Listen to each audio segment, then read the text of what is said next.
Ladies and gentlemen, please welcome the former chairman of the South Carolina Republican Party, Caden Dawson. Thank you. What a privilege and a pleasure to be in downtown Greenville. Having a rally like this is important. The first thing, you know, they don't have these in Russia or China.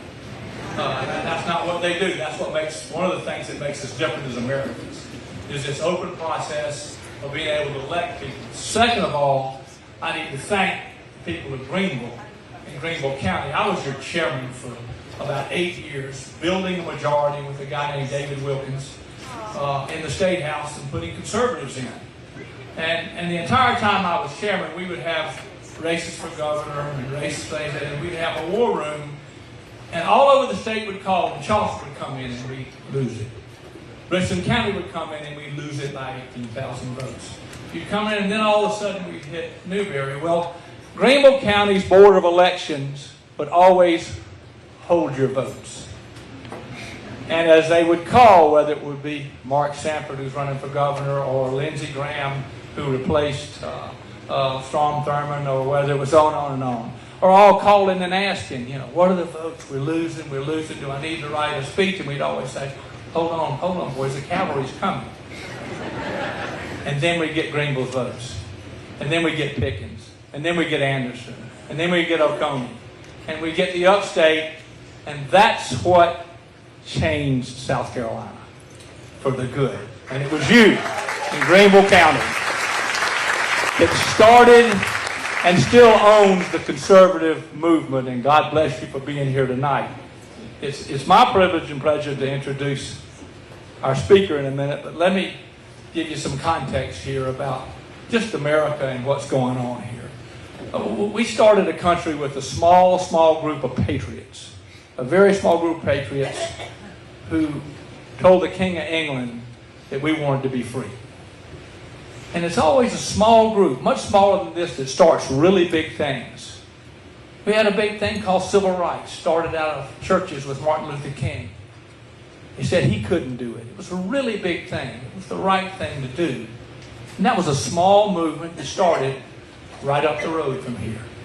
So when you look at running for president, you look at being president, to think about how overwhelming that task is pretty big. But when you got a small group of friends and people who show up to participate in the process, it can make just a tremendous difference. So let me tell you how I know Nikki Haley. I was chairman of a party who was looking to change, and we were pitiful in electing women.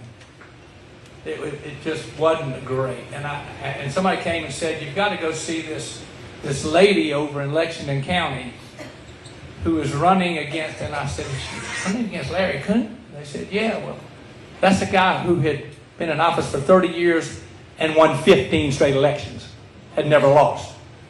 And here we got Nikki Haley and her husband Michael, and I go over and find her in a line of people bringing their children to school, and she's giving out donuts, and Michael's giving out coffee as they put bumper stickers on the cars. So I walk up and say, oh, I'm so glad you're running for office. I mean, this is very nice. I introduced her. She didn't have any idea who I was. And I said, well, thank you. And I said, well, can I have one of those donuts? And they were Krispy Kreme donuts. And she said, you're not in my district, are you? And I went, no, I'm not. She said, I'm just kidding. You can have a donut. And I didn't figure she'd win that race. So I watched Nikki, I watched her tenacity, I watched how hard she worked in the State House, I watched things that she did, and then she came up and she told me, she said, you know, I'm gonna run for governor. I said, oh really? Wow, no kidding. We're gonna go from State House, the back bench, third, you've been exonerated by the speaker because you want votes on the record, and you're gonna go run for governor from Lexington County? She said, yeah. She just reminded me backstage that I offered her to be state treasurer. I said, hey, Nikki, man, we can make you state treasurer. No kidding. It'll be easy. And we can change the party. And then she just told me, she said, well, no, I'm running for governor. I said, well, when you lose, you can be party chairman. And she said, and I said, and that job doesn't pay either. And she looked at me, and we just laughed back there because I'd forgotten I'd offered that to her too. She said, well, I'm going to be governor. So when Nikki told me she's running to be the President of the United States, I said, hold on here, man. If anybody underestimates her, it is really underestimating the force of nature. Because none of that stuff should have happened. None of it should have been there. And she did it. And she continues to do it with a strong family, a faith in God. Her principles and her driving force has got us to where y'all came here today to hear her. So I got to tell you this. Running for president, and I got some of the Haleys here. Running for president's hard, y'all. It's 4:30 in the morning. It's cheap hotels. It's tight seats on planes. It's asking everybody you know for money. And that's everything your mom and daddy told you never to do. And it's hard. So know that when you see these candidates and you see Nikki Haley, know that she wants it for our country. And it's time for a change. Never in my life have I seen the difference obvious between the right conservatives and the liberal lefts and how upset the country is. It's not in a friendly mood. It's just not. And it's our job as that small group of patriots to help Nikki Haley be the first woman elected as President of the United States. And let me tell you, it's not lost on me that she's the only one in the race, that she got in early, that she had the guts to do it, and it's now my pleasure, and with God's blessings and your help, to introduce to you the next President of the United States, our Governor, Nikki Haley.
Can I say it's a great day in South Carolina?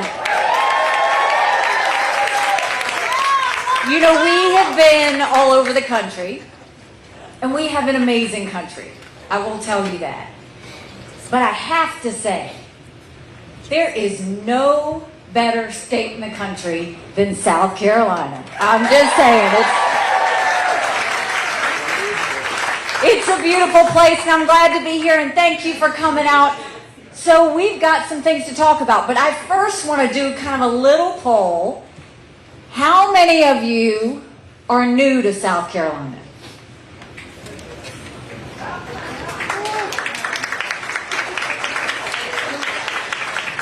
Welcome to God's country. So I'll tell you a little bit about myself. I was born and raised in a small rural area in South Carolina. 2 stoplights, 2,500 people. You couldn't think about doing something wrong without somebody already telling your mom. But it was a great place to grow up. And we were the only Indian family in that small southern town. We weren't white enough to be white. We weren't black enough to be black. They didn't know who we were, what we were, or why we were there. And I remember when I would get teased on the playground. My mom would always say, your job is not to show them how you're different. Your job is to show them how you're similar. And it's amazing how our country could use my mom's advice right now. And even though they didn't know why we were there, my parents knew why we were there. Because there was never a day they didn't remind me, my brothers, and my sister how blessed we were to live in America. My mom started a business out of the living room of our home. 30 plus years later, it was a successful company. I started doing the books for the business when I was 13. Wasn't until I got to college that I realized that was child labor. I am a proud graduate of Clemson University. Go Tigers! I am not an Ivy Leaguer. I am a proud public university girl. I graduated with a degree in accounting. Yes, I'm an accountant, not a lawyer. Accountants are problem solvers. Went on, worked in the corporate world, and came back home to the family business, and one day was sitting down telling my mom how hard it was to make $1 and how easy it was for government to take it. And my mom said, quit complaining about it, do something about it. I truly did not know you weren't supposed to run against a 30-year incumbent in a primary.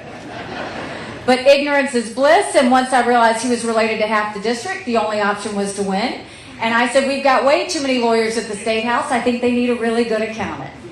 And the district took a chance on me, and we won. I went on to state government. We fought the good fight there. After the legislature decided to vote themselves a pay raise, I was very upset because we had a Republican House, Republican Senate, and Republican governor. And I didn't understand why we weren't showing those votes on the record. We were doing a lot by voice vote.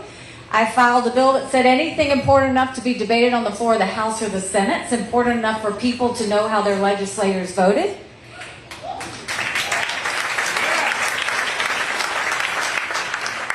You think that's a good idea. The legislature didn't think that was a good idea. So after pushing it through, I was demoted off of my committees, and I lost all seniority I had. So I ran for governor.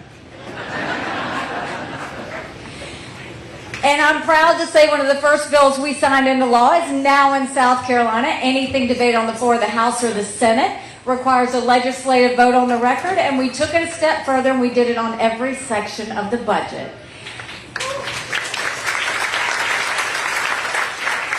And I hope you loved my playlist before I came on, because I do love music, and so on the day of that bill signing, I blasted throughout the State House Pat Benatar's Hit Me With Your Best Shot. For those of you that were here, you remember when I came into office, South Carolina was hurting. We had double-digit unemployment. We had thousands of people on welfare. And we were the butt of the jokes. South Carolinians were down on ourselves. And then we got to work. And we turned South Carolina into an economic powerhouse. We now build planes with Boeing. We build more BMWs than any place in the world. We brought in Mercedes-Benz. We brought in Volvo, 5 international tire companies, and they referred to us as the beast of the Southeast, which I still love. We said if you've got to show picture ID to buy Sudafed, if you've got to show picture ID to get on a plane, you should have to show picture ID to protect the integrity of the election process.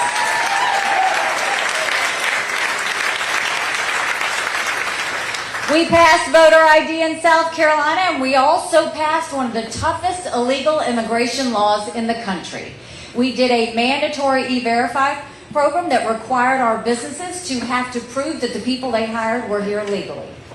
We did a lot of great things. We went from 11% unemployment down to 4% unemployment. We had jobs announced in every single county. And we moved 35,000 people from welfare to work. And South Carolina has a lot to be proud of. And we've been through a lot. We've been through a school shooting. We went through a church shooting. We went through multiple hurricanes. We went through a 1,000-year flood. But we are resilient. And we managed to do that in an amazing way. And I'll forever be grateful for you for that, because that couldn't have happened without you. So thank you.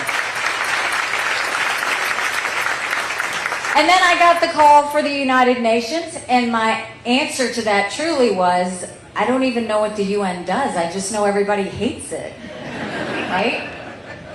But when you get the chance to serve your country, you jump. And that's what we did. And I made sure that when we were at the UN, we wanted countries to know what America was for and what America was against. I didn't care if they didn't like me, but I wanted them to respect America. And so we pulled ourselves out of the Iran deal. We passed the largest set of sanctions against a country in a generation with North Korea. We got one person that gets North Korea is not good. Thank you.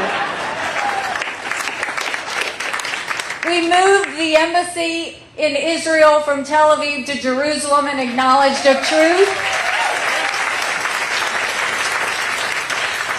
But the most important thing is we took the kick me sign off of our backs and we were respected again at the UN.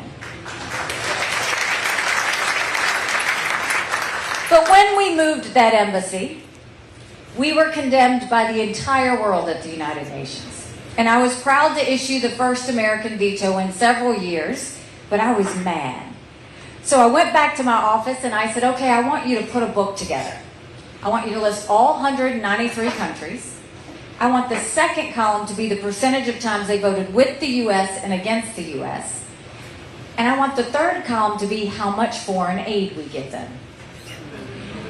I took that book and I gave it to President Trump. He lost his mind. He's flipping pages, he's yelling out countries. And I said, look, I'm not saying we should give foreign aid based on a percentage vote at the UN. But that should be one of the things we look at. Quit trying to buy friends. Quit trying to pay off enemies. Last year, we gave $50 billion in foreign aid. Do you know who we gave it to? Pakistan, that harbored terrorists that tried to kill our soldiers. Iraq, that has Iranian influence that says death to America. Zimbabwe, one of the most anti-American African countries there are. We give money to Belarus, who's literally going into Russia and helping Russia take away Ukrainians' freedom. Yes, we give money to communist Cuba, who we, the U.S., named a state sponsor of terrorism. And they're now building a spy center with China.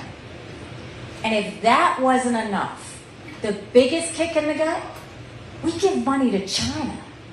How weak do we look? When I am president, we will no longer give money to countries that hate America.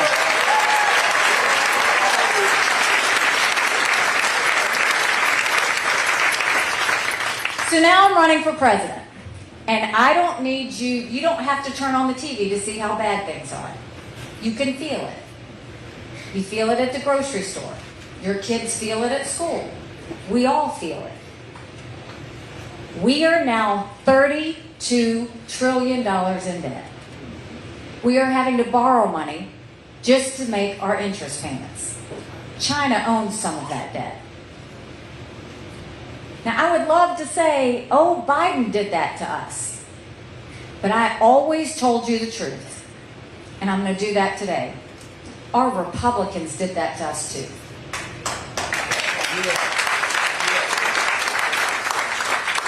You look at that $4 trillion COVID stimulus bill that they passed with no accountability. What did it do? It left us with expanded welfare where we now have 90 million Americans on Medicaid, 42 million Americans on food stamps.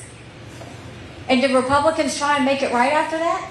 Nope. They doubled down and opened up earmarks for the first time in 10 years, pushing through 7,000 of them in December. Want to know how they spent your money? You're not ready. $30 million on an honors college in Vermont. $10 million to tear down a hotel in Alaska. $7.5 million on a courthouse in Colorado. All while 1 in 6 American families can't pay their utility bill. 60% of Americans are in credit card debt. Social Security will go bankrupt in 10 years. Medicare is going to go bankrupt in 8. Then you want to look at our education system, and everybody wants to blame COVID for our education system. We had problems with education before COVID. Pre-COVID, 67% of 8th graders in our country were not proficient in reading or math. Think about that. It came out a few weeks ago that 80% of our 8th graders aren't proficient in history or civics. And now 2 weeks ago, they go and say that our 13-year-olds are at the lowest levels of reading and math that we've seen in decades. Yet we still have too many kids undergoing critical race theory, which if a little girl goes into kindergarten, if she's white, you're telling her she's bad. If she's brown or black, you're telling her she's never going to be good enough. She's always going to be a victim. I am all for freedom. I truly believe everybody should live the way they want to live. But there is something wrong with the fact that they keep pushing biological boys playing in women's sports. It's not right.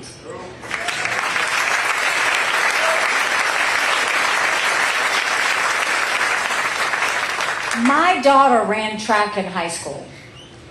She's here with me today, by the way. Rena is here. I wouldn't even know how to have that conversation with her.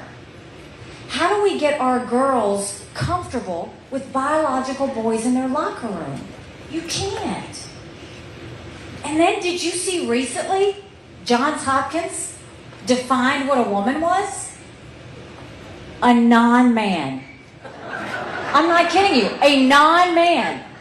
They literally are erasing everything that we've done.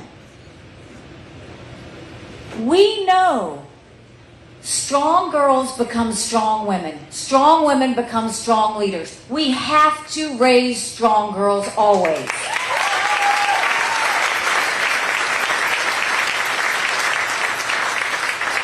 What we should be focused on is why last year did a third of our teenage girls seriously contemplate suicide. That's what we have to be focusing on. Then you look at the border. I've never seen so much lawlessness. And I went to the border. Now, I didn't pull a Kamala, go there and come back.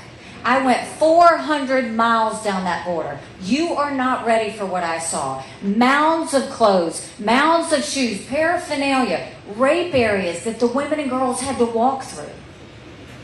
When you get up in the morning, you get your coffee and you watch the news.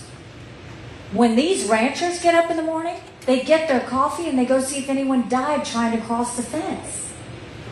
They pick up whatever little kids were left behind and they turn them over to Border Patrol. I met with multiple sheriffs before, they said before 7 a.m. they try and round up whatever illegal immigrants they can catch. They turn them over to Border Patrol. Border Patrol documents them and releases them until their court date years from now. And when I asked Border Patrol about their job, they said, you want to know what we do? We're glorified babysitters. They don't let us do our job. 5.5 million illegal immigrants have crossed that border. We had more fentanyl cross the border last year that would kill every single American. Number one cause of death of adults 18 to 49, fentanyl. Over 70,000 Americans lost their lives last year. And don't think for a second China doesn't know what they're doing when they send it over. And then, an issue that's near and dear to my heart. When I was growing up, my parents always said, you should always take care of those who take care of you. Let me tell you how we take care of those who take care of us. Right now in America, 33,000 of our veterans are homeless. 1 in 3 suffer from PTSD or thoughts of suicide.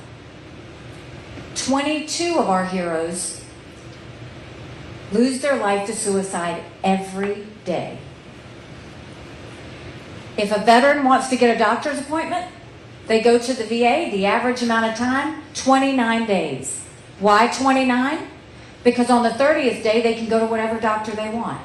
So what happens is they call the VA, 29 days, and midway through the 29 days, they call and reschedule, so the clock starts all over again.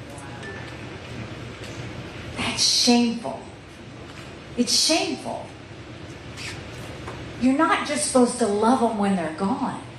You're supposed to love them when they're home, too.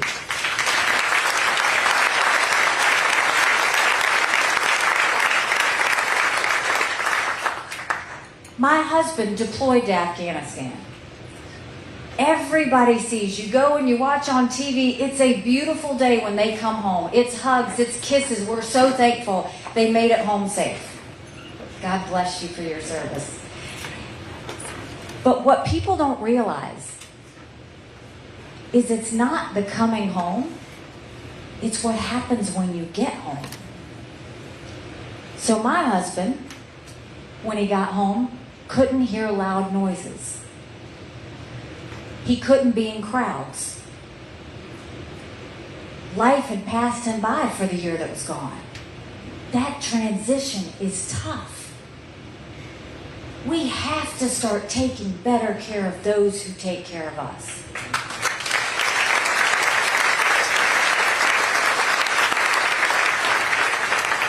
So that's a lot of bad, right? It's hard to find anything good. But now I'm going to tell you what I told South Carolinians when I became governor. No more whining. No more complaining. Now we get to work. How do we fix it?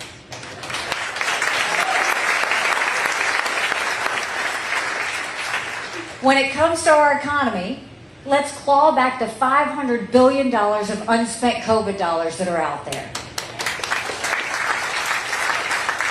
Instead of the 87,000 IRS agents going after middle America, let's go after the hundreds of billions of dollars of COVID fraud that we know exists. If 8% of our budget is interest, quit borrowing. Cut up the credit cards. You have to balance the budget every day. I had to balance the budget as governor. Why is Congress the only group that refuses to balance a budget?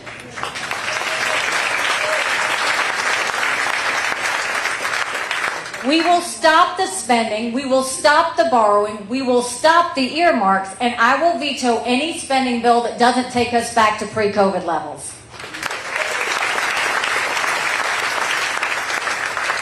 The next thing we'll do is, and this has been true for as long as I can remember, presidents meet with their governors once a year. I will meet with our governors once a quarter, both Republican and Democrat governors. Because we need to move what's happening at the federal government down to the state level. Education, healthcare, benefits, all of those, we move it down. The size of the federal government's too big. And I'll even give you examples. We did this together in South Carolina. We had so many people on welfare. So I went to our businesses and I said, look, instead of them sitting on the couch, I said, if you will take this person and train them for X number of weeks, I will pay for it. And then afterwards, you decide if you want to hire them. We moved 35,000 people off of welfare to work. In some cases, sometimes you have to connect the dots. It's not that people don't want to work. They don't know how to get the training and the job to get that work. That's what states can do. We did the same thing with our prisons. I think we've got our Director of Corrections here, Brian Sterling.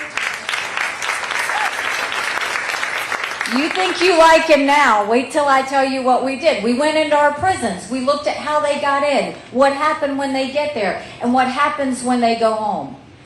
We turned around, we put in different skill sets for them in classes, financial planning, family planning, faith-based if they wanted it. But we put equipment behind the fence and we taught them a skill. Now in South Carolina, we have the lowest recidivism rate in the country.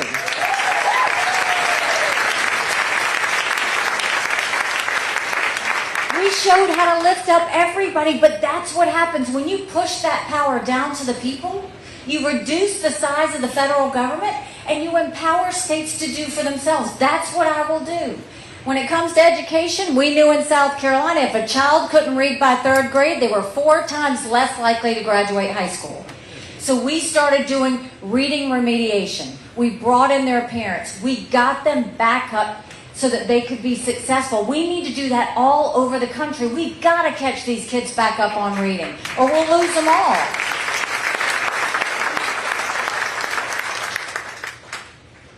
We have one job as parents.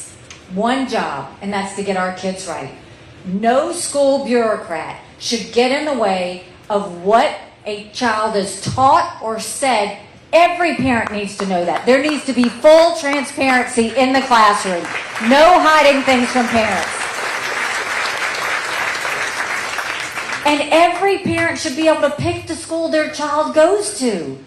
Why is it? We should always know that every child deserves a good education, regardless of where they're born and raised. No child should be mandated based on a zip code. So we need to make sure we empower parents all across the board, and let's build things in America again. Let's put vocational classes back into our high schools.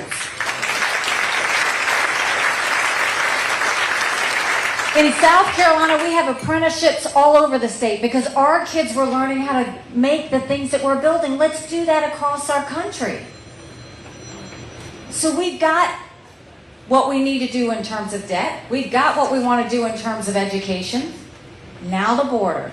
We will take what we did in South Carolina and we'll do it across the country. Do a national E-Verify program so that every person has to be validated before they get a job. We will make sure that we defund sanctuary cities once and for all. We will go back to the Remain in Mexico policy because guess what? Nobody wants to remain in Mexico. We will, instead of 87,000 IRS agents, we will put 25,000 Border Patrol and ICE agents on the ground and let them do their job. And instead of catch and release, we will go to catch and deport. That's how you stop it. You know, right now I hear, absolutely. Right now, the Biden administration is saying, oh, but the numbers are way down. They're not 10,000 crossing the border anymore. Okay, so it's 3,300 now crossing the border. It only takes one terrorist to come across. That's the problem. We've got to stop it altogether.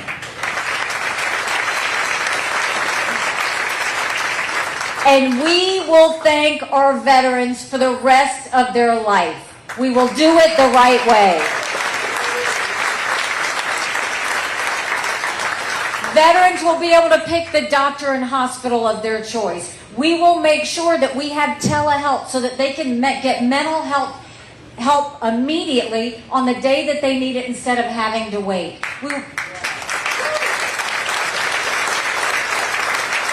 We will make it so their GI benefits can go to other things besides just education. And you know the one way that we're going to fix it really quick is we're going to tell every member of Congress they have to get their health care from the VA. Watch how fast it gets fixed.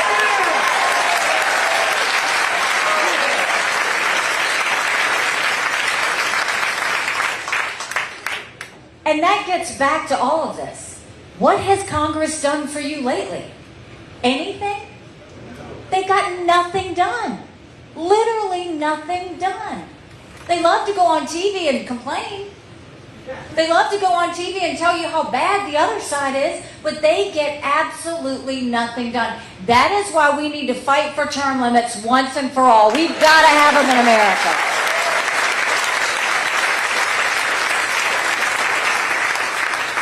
It's also why I think we have to have mental competency tests for anyone over the age of 75.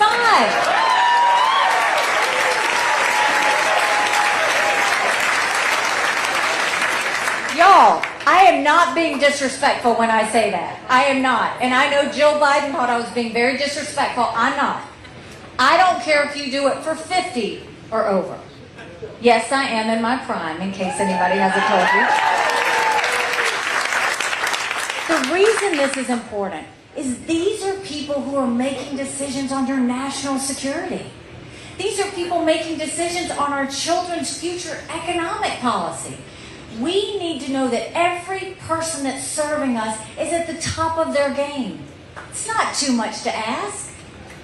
They can do it before they even file for office. They can make sure they take one. It's like mentioning a certain number of words with the same letter, or asking you where you're born, or asking you how many grandchildren you have.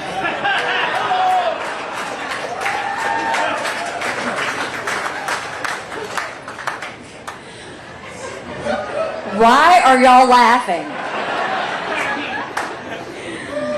think y'all know something I don't know. These are the reasons we have to fight to make sure that government starts working for the people. It feels like the people are working for government right now, and that's gotta stop.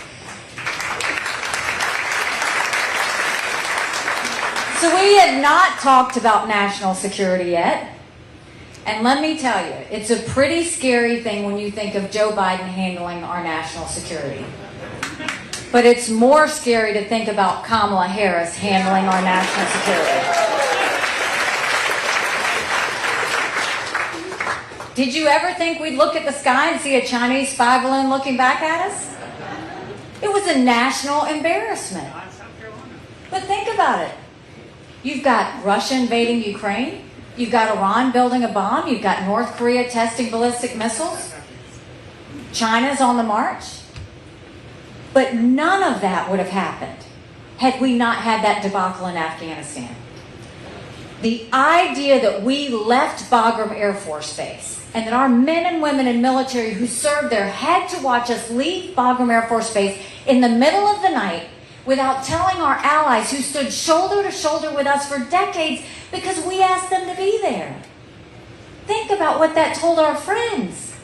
More importantly, think about what that told our enemies. And right now, no one is talking about our biggest national security threat, which is China. China has been planning war with the United States for years. That's not being dramatic. This is the biggest threat we've had since Pearl Harbor. And no one's doing anything about it. But don't take my word for it. Let me tell you exactly what they've done so far.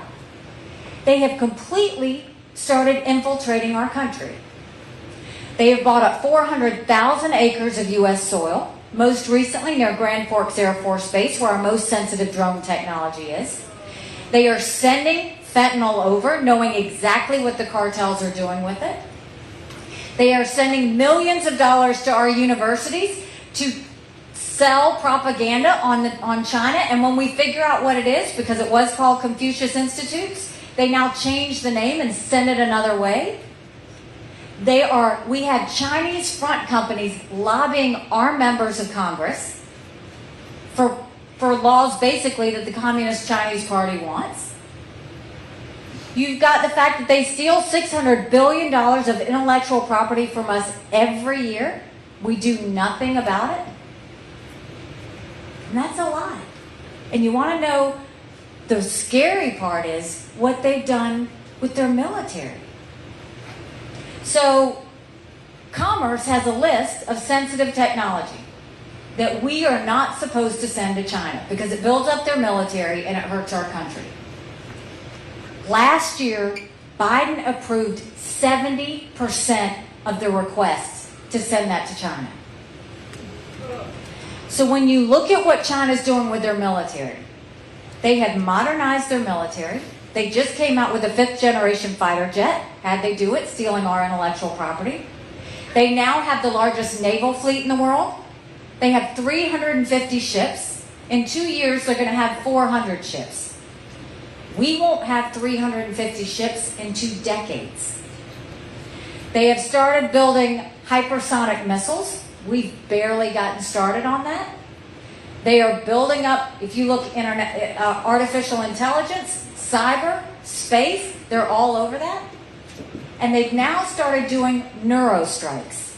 They've really developed, they haven't started doing them, they're developing neurostrike weapons. And what that is it has the ability to engineer and change the brain activity of a military leader, a government leader, or a population. Don't tell me, like Janet Yellen said, that that's a competitor. That's not a competitor, that's an enemy.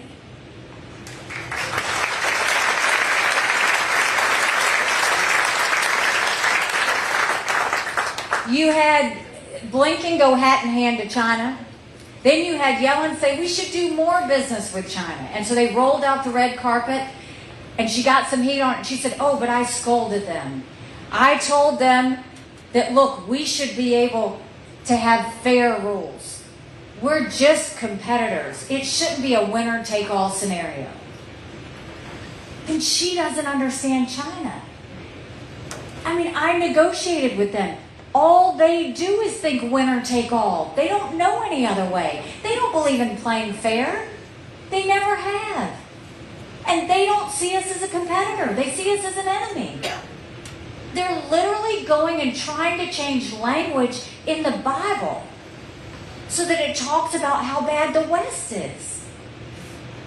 We need to snap out of it. So this is what I would do to fix it. First of all, no more selling any American soil to China, and we get back what's already been sold.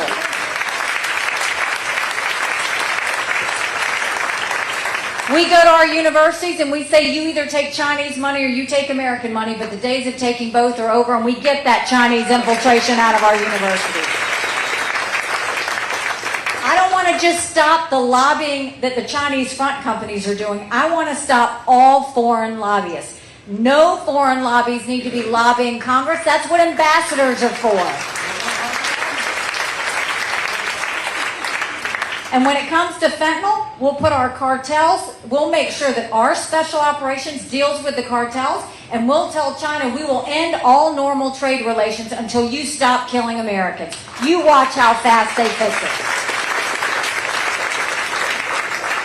We will no longer let them steal our intellectual property. Instead of a list in commerce, we'll have a blacklist of nothing that can be sent to China. And when it comes to our military, we will build a strong military. We will modernize our military. It won't just be land, air, and sea. It'll be land, air, sea, cyber, artificial intelligence, and space. We will make sure we have a top-notch military.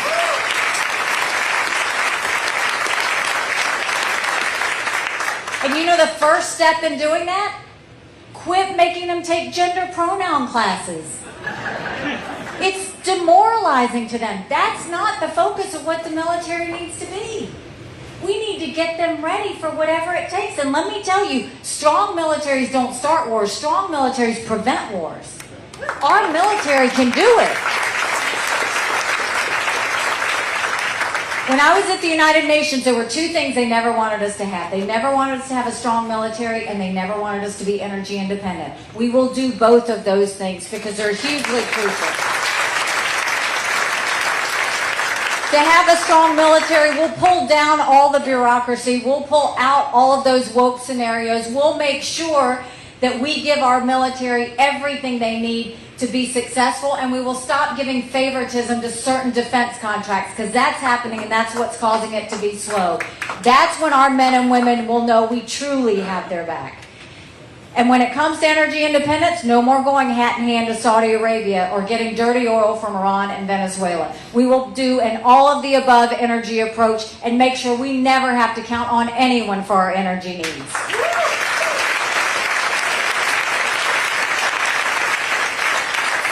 So we have the answers.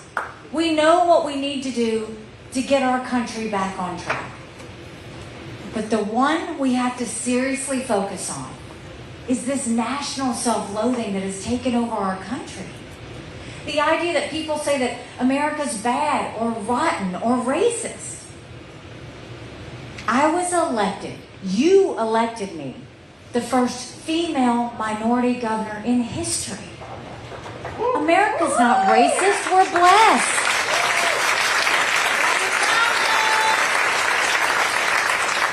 Are we perfect? No, but every day we should try and be more perfect than the day before.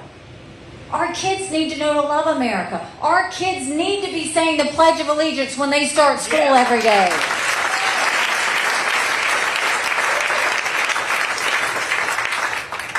So in order to do all of that, we just have to remember what we could be. Do you remember when you were growing up? Do you remember how simple life was? Do you remember how safe it felt? It was about faith, family, and country. Your parents raised you to be responsible individuals. You went to school and you learned what it meant to be successful. You went to church and you found your faith and your conscience. Don't you want that again? Because we could have that again.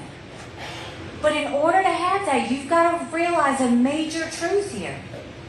Republicans have lost the last 7 out of 8 popular votes for president. That is nothing to be proud of. We should want to win a majority of Americans, always.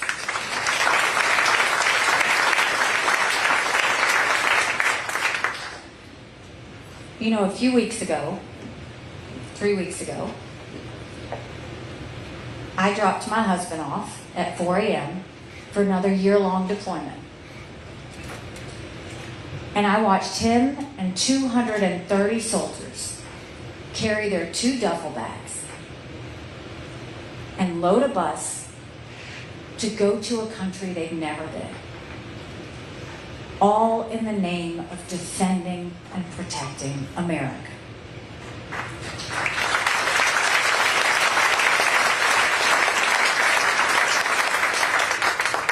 They don't care about the politics. But they are willing to sacrifice their lives and their families because they still believe in this amazing experiment that's America. So if they're willing to fight for us here, over there, should we not be willing to fight for America here? We have to.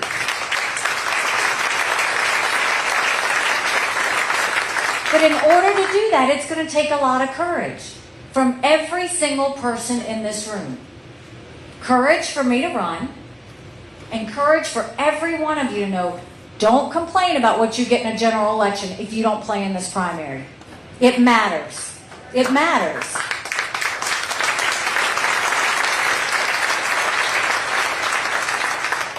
Someone asked me why I was doing this.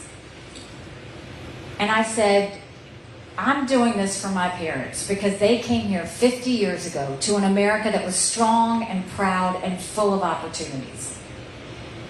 I want them to know that country again.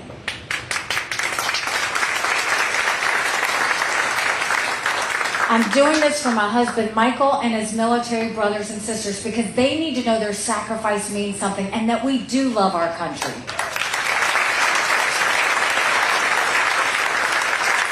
I'm doing this for my daughter because she just got married and I saw how hard it was for her and her husband to buy a home. And I'm doing this for my son, who's going to be a senior in college. And I have watched him write papers of things he doesn't believe in just to get an A. That is not us. That is not America. We can't be okay with that. 78% of Americans have now said they don't think that their children will live as good of a life as we did. We can't be okay with that. I'm not okay with that. We've got a country to save. But if we commit, if we say now is the time, if we say this means that much, and if you join me, I promise you our best days are to come.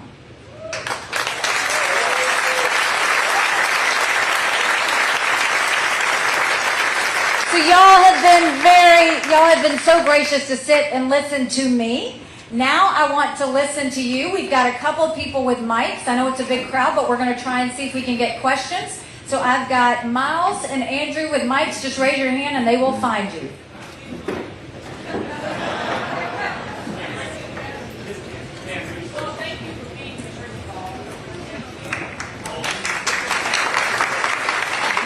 Well, this question, I'm bringing it to you on behalf of my friend, Dr. Christy Middleton. She is asking, what is your plan for immigration reform, and what do you propose for those who broke the law and are here illegally? Great question. First of all, we can do illegal immigration. We can stop illegal immigration, and we can also do legal immigration reform at the same time. We don't have to do one before the other. First of all, when it comes to legal immigration, it should not take 10 years for somebody to figure out whether they're going to be an American or not. It's ridiculous. And think about those kids. We get kids from overseas. They come here. We train them, and then we send them home. Instead, when you look at legal immigration, the way it should be dealt with is Focus on your businesses. Stop with the quotas. They always do X number this year, X number. That's not the way to do it. Focus on your businesses and see what they need. We know in South Carolina we have agricultural and tourism, and they're always trying to get workers and they can't ever find them. You do immigration based on merit. When you help your businesses, that's when you build up the economy. You don't just bring people randomly, you do it because that's what our businesses say that they need.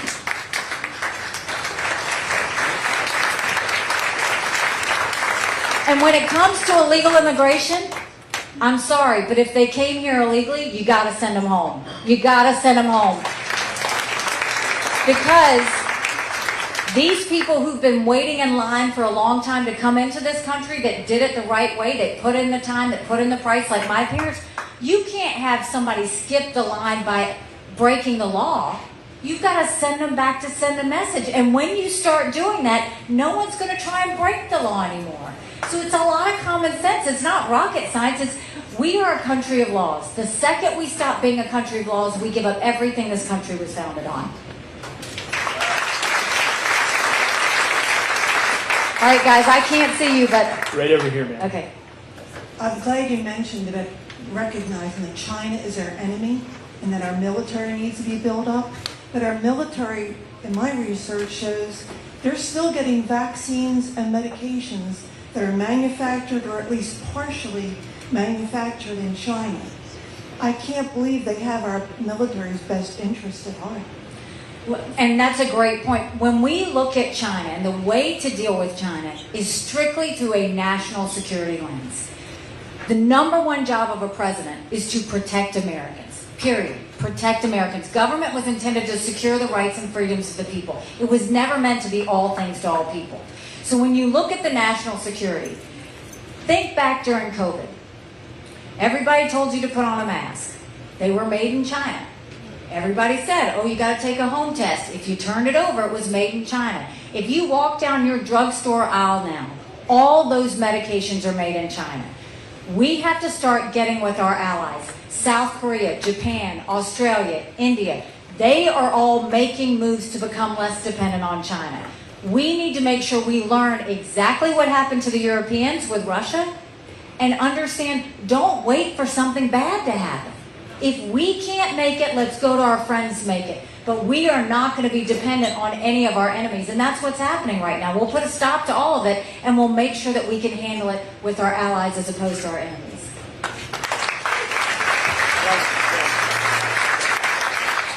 Hey, Nikki. So Hi. I was watching the Family Leadership Summit the other day with Tucker Carlson. And he asked a lot of people about Ukraine, which tripped some candidates up. And it seemed like most of them was thinking that the way out of Ukraine would be either fund Ukraine more, like some of them thought Biden wasn't doing enough, like giving Ukraine enough to fight Russia. And some of them also thought that we need to give Russia some concessions. So I was wondering what camp you lean on. There's been a lot of debate about the situation with Russia and Ukraine. Few back facts. We had no better ally at the United Nations than Ukraine. They voted with us on everything. They were at every press conference. So they were an ally to start with. But now let's look at what happened. Here you had this free country, and Russia went in and decided they were just going to take it. And so the world watched because they only gave Ukraine 5 days before they thought they were going to fall. And the Ukrainians had so much will and so much passion to keep their freedoms and to keep their country that the men went on the front lines and started fighting immediately. The women said, we're not going to stand still. They started making Molotov cocktails to help their husbands win the war. Now you look at what's happened and look at where we stand. Russia had taken 27% of their territory. It's now down to 12. Ukrainians have started to get it back. You look at, we know Russia's hit rock bottom because they're getting drones from Iran, they're getting missiles from North Korea. They have raised the draft age in Russia to 65. A few weeks ago, you saw that their military, this It's called the Wagner Group. It was a military that Putin created that did their dirty work in Ukraine and Syria and Africa. And he built this up, paying them $1 billion a year. And all of a sudden, the monster that he created turned on him. So this man who thought he was invincible suddenly realized he was vulnerable. The problem with all of this, all of it could have been prevented. That's the frustrating part. All of it could have been prevented. Remember, Russia surrounded Ukraine a whole year before they went in. But when Afghanistan happened, they were like, let's go. But we didn't do anything to stop them for that whole year. You always prevent a war.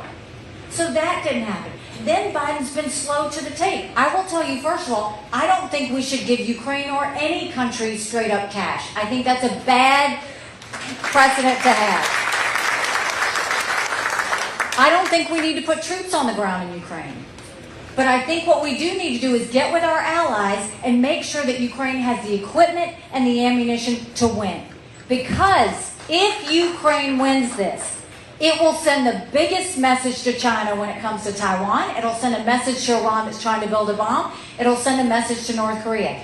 If Ukraine loses, remember, dictators tell you exactly what they're going to do. China said they were going to take Hong Kong. They did. Russia said they were going to invade Ukraine. We watched them. China said Taiwan is next. You better believe them.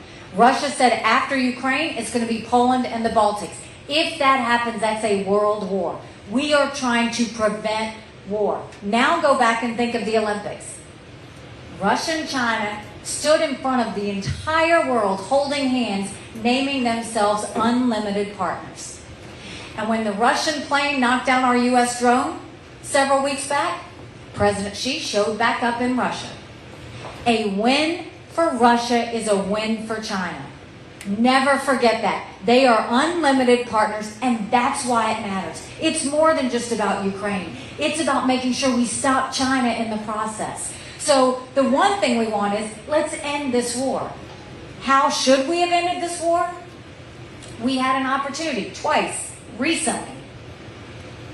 When that military group started coming in on Putin and turning on them, we should have moved fast with our alliances and making sure that they had what they needed to move quickly. That didn't happen. When they just met with NATO, this military has proven they have what it takes to defend the West. We should have issued an invitation to NATO. And the reason I say that is, it wouldn't have, first of all, there's a process to issue an invitation. It doesn't happen overnight. We wouldn't have to do anything extra. No more money, no more military. There is no requirement to do. You just have to say you're going to help defend. And we could have done that. But the message it would have sent, it would have told Putin, which Putin has never invaded a country that wasn't in NATO. Or he's never invaded a NATO country. The three countries Putin's invaded, Georgia, Ukraine, Moldova. He's never invaded a NATO country.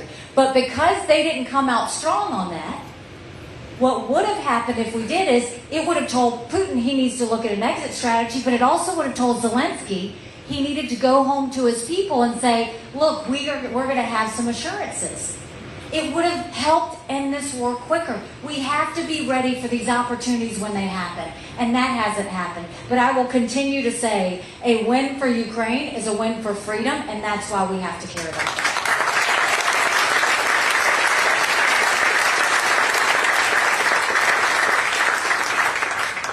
Andrew, I can't see you, but I think... Okay. Right here. Yep, we have time for one more question. Hello. It seems that one of the latest talking points from the liberal side is that everybody's going to die from climate change if you vote Republican. How can we counter this, without creating more fear? Those that are worried about the environment, that's a legitimate concern. I mean, we all care about clean air, clean water, right? We have a beautiful state. We always want to care about those things. But we have to be honest with people when we say we're going to talk about that, right? So the way you talk about it is, look at how much America does to curb emissions. We actually are one of the better countries. When I was at the United Nations, we were part of the Paris Climate Agreement.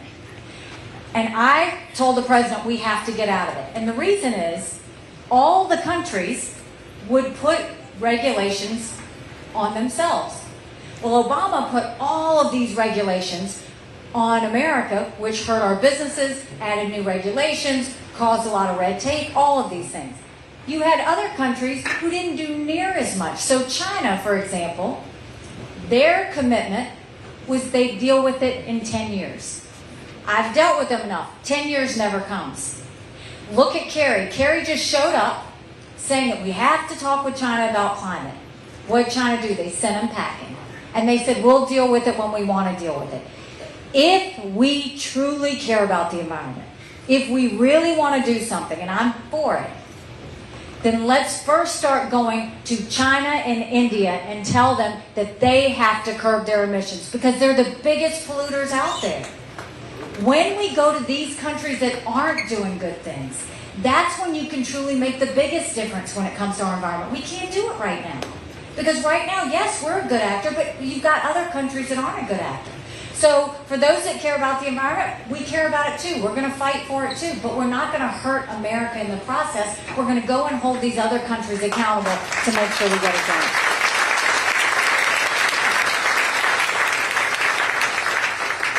So I will say this, thank you for coming out. I appreciate it so much. We will be here and be able to see everybody, but I will leave you with this. When I ran against that longest serving legislator in a primary, people laughed at me. And I got to work, and I earned their support, and we won. When I ran for governor, if you remember, I ran against a lieutenant governor, an attorney general, a very popular congressman, and a state senator. I was Nikki Who. I had 3% in the polls. I had the least amount of money. And I worked South Carolina like no one else, and we won. When I got to the United Nations, they said I didn't have enough experience. And I got to work, and I took the kidney sign off of our backs. I have been underestimated in everything I've ever done. And it's a blessing, because it makes me scrappy. And it makes me work hard. I am going to work hard to earn every one of your votes. And remember, the best way to know what kind of leader someone's going to be, watch how hard they fight for you. Watch how hard they work for you in a campaign. Because we're going to do this. If you look, the reports have come out, and you got the guys that spent millions of dollars.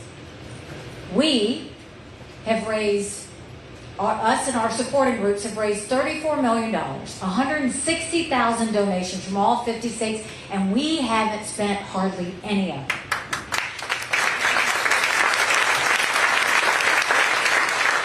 So when you look at the numbers in the polls, I'm very comfortable with where we are because we haven't spent anything.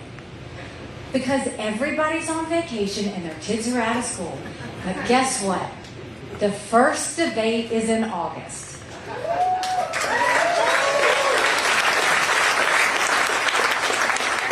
August 23rd, we've got our first debate in Wisconsin. September, we've got our second debate at the Reagan Library. You will start to see things really shift post-Labor Day. But let me tell you this. I will do exactly what I did as your governor. I am going to fight to make you proud. But I'm more concerned, once I get there, I am going to make you proud at how we can strengthen America and make us all proud again. God bless you. Thank you, South Carolina.